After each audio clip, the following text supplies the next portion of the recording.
찬미 예수님, 찬미 예수님, 예, 오늘 예수님 생탄 대축일을 맞이하여 여러분 모두에게 진심으로 평화의 군왕이신 예수님의 그 탄생을 축하드리고 그분의 그 평화가 여러분들 각자의 그 마음속에 또 가정에 깃들기를 간절히 기원하겠습니다.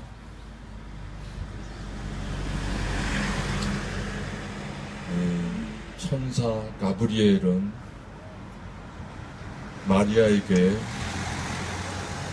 구세주의 탄생을 예고하면서 이렇게 말하였습니다. 보라, 이제 내가 잉태하여 아들을 낳을 터이니 그 이름을 예수라 하여라. 그분께서는 큰 인물이 되시고 지극히 높으신 분의 아드님이라 불리실 것이다.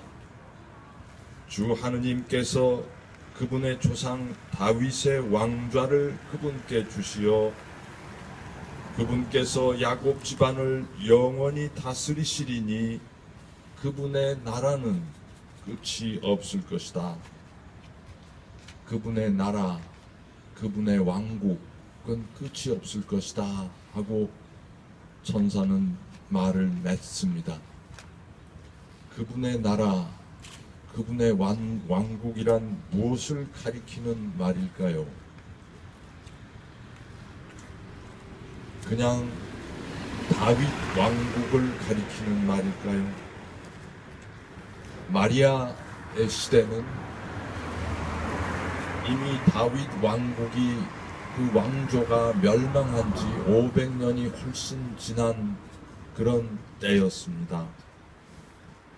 이스라엘에는 이미 임금이 사라진 지 560여 년이 지났고 이스라엘은 이민족 로마 제국의 지배를 받는 식민지가 되어서 다윗 왕소는 이미 어디에 틀어박혀 있는지 그 자취도 흔적도 찾아보기 힘든 그런 때였습니다.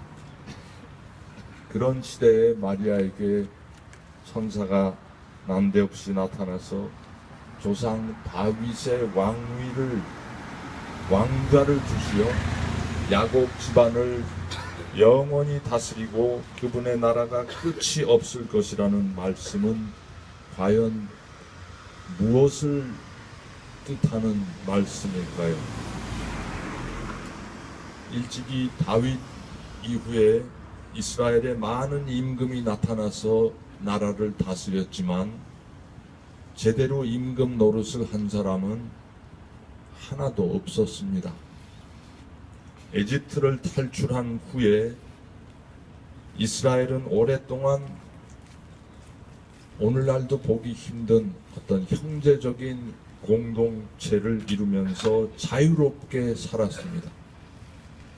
절대 권력을 행사하는 그런 임금도 없었습니다.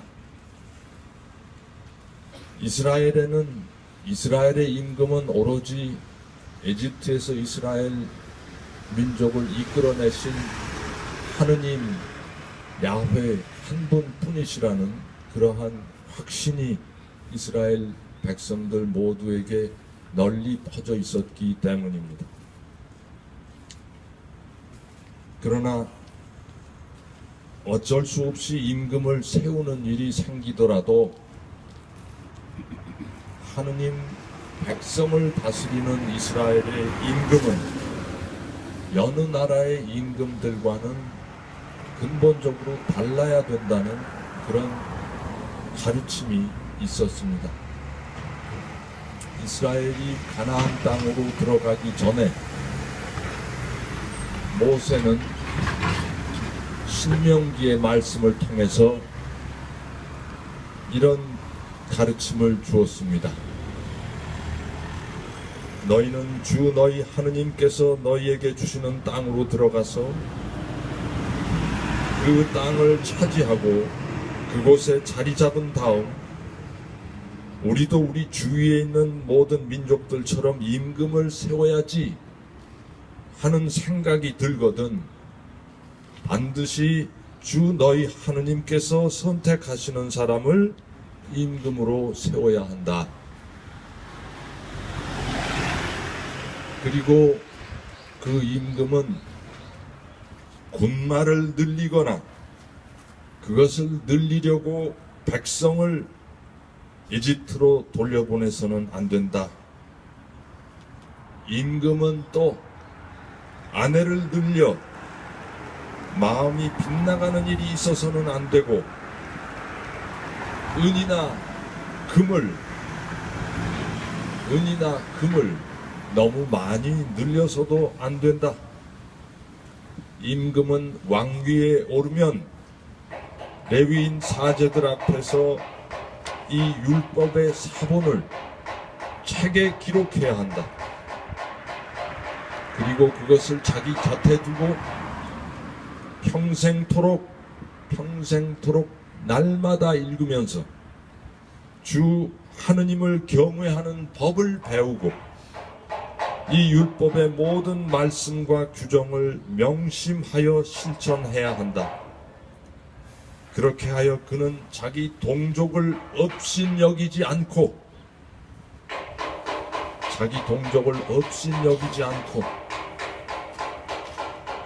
계명에서 오른쪽으로도 왼쪽으로도 벗어나지 말아야 한다. 그러면 그와 그의 자손들이 이스라엘에서 오랫동안 왕위에 앉을 것이다.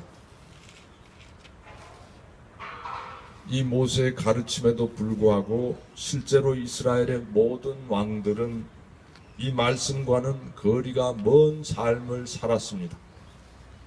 다윗도 솔로몬도 갈수록 더 많은 군마를 늘리고 싶었고, 아내도 더 많이 늘려가면서 자기 욕심을 채운 사람들이었습니다.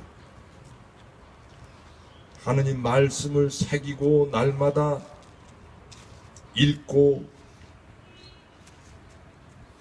배우고 실천하는 임금은 참으로 이스라엘 역사상 눈을 씻고 찾아봐도 없습니다. 권력과 부를 한번 차지한 사람들은 그걸 더 많이, 더 오래 독점하려고 수단과 방법을 가리지 않고 탐욕을 부렸습니다. 이것은 이스라엘에서만 일어난 일이 아니라 동서고금을 막론하고 온 세상에서 끊임없이 반복되는 일인 것 같습니다. 지난 10월 19일 헌법재판관 8명이 통합진보당 해산이라는 판결을 내렸습니다. 정당 해산은 정당의 목적이나 활동이 민주적 기본 질서에 실질적인 해악을 끼칠 구체적인 위험성이 있어야 가능하다고 되어 있습니다.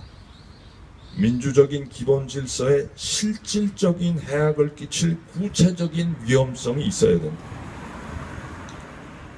근데 헌법재판관들도 통진당 강령에서 그런 위험을 실제로 찾아내지는 못했습니다. 그러나 그 강령의 진정한 목적이나 숨은 목적을 추정해보면 그런 위험이 있다고 판단하면서 해산 선고를 내렸습니다. 그들의 당 강령이 북한의 것과 유사하므로 북한을 동조하는 것이 그들의 목적이라고 판단했습니다.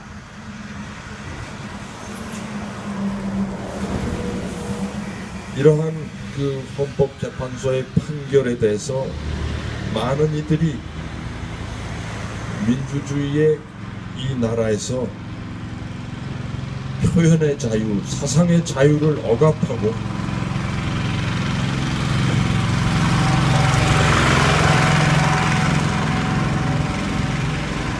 나라의 민주주의를 유신 시대로 회귀시키고 퇴보시키는 편향된 판결이라고 비판하고 있습니다. 요즘 여러 가지 사건 등으로 여론의 비판을 받고 흔들리는 정권에게 정당성을 부여하기 위해서 이 나라 최고 법조인들이 소위 지록 위마의 판결을 내린 것입니다.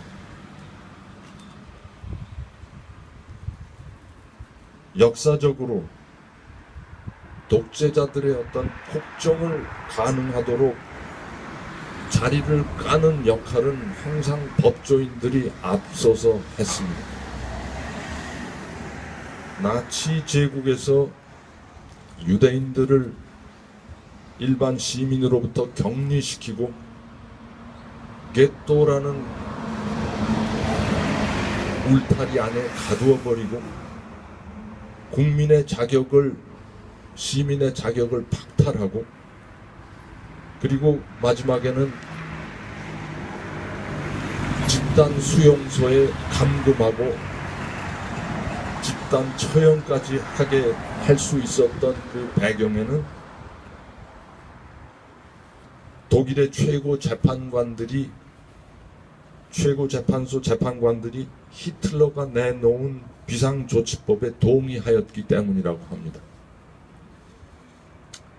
우리나라도 이승만 정권 때부터도 끊임없이 그런 일들이 이루어져 왔고, 항상 정권의 그 잘못된 정책이나 행동을 법 전문가들이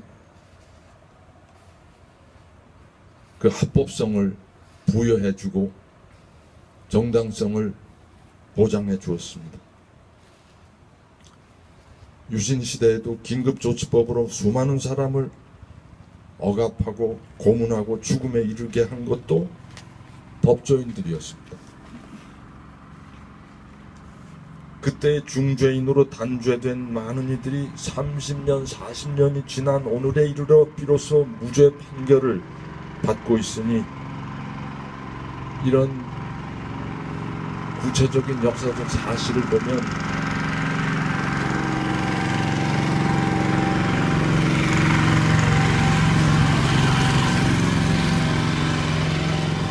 아무리 속임수를 쓰고 장엄한 표현을 동원하고 해도 거짓은 언젠가는 반드시 드러나고 밝혀진다는 것을 우리는 오늘 현실 속에서 배우고 깨닫고 있습니다. 다만 21세기에 들어와서 이런 과거의 일이, 과거의 잘못이 다시 또 재현되고 있다는 것이 너무 부끄럽고 가슴 아플 따름입니다.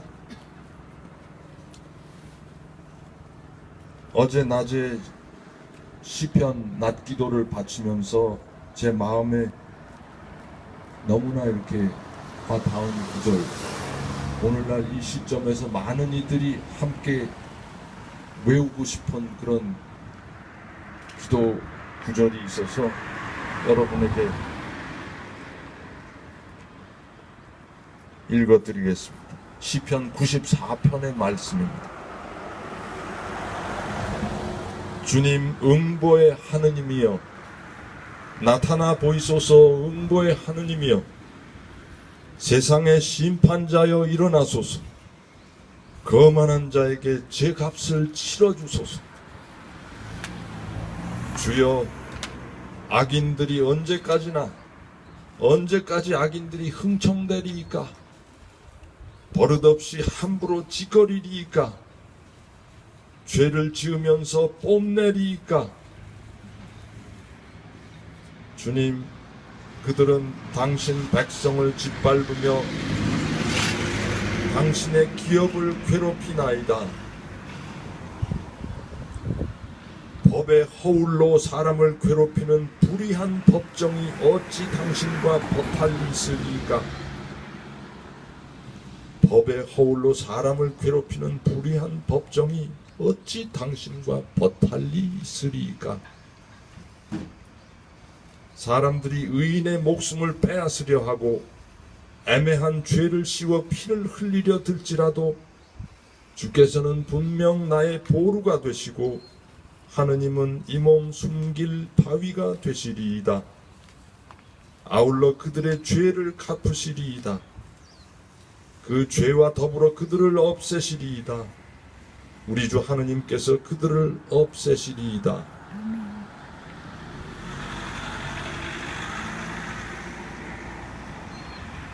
오늘 우리도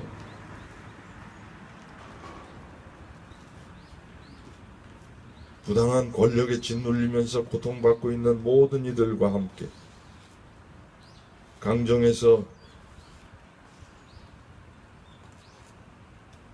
벌써 몇 년째 힘들게 외롭게 고통스럽게 견디고 있는 이들과 함께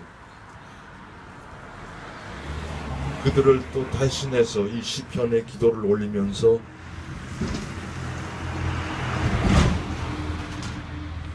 이 어둠이 너무나 아직 강하게 힘을 발휘하고 있는 이 세상에 찾아와 주시는 하느님께 우리 주님께 호소하고 이 시편 저자의 그 기도를 한 마음으로 우리도 탄원하고 외치면 좋겠습니다. 아멘.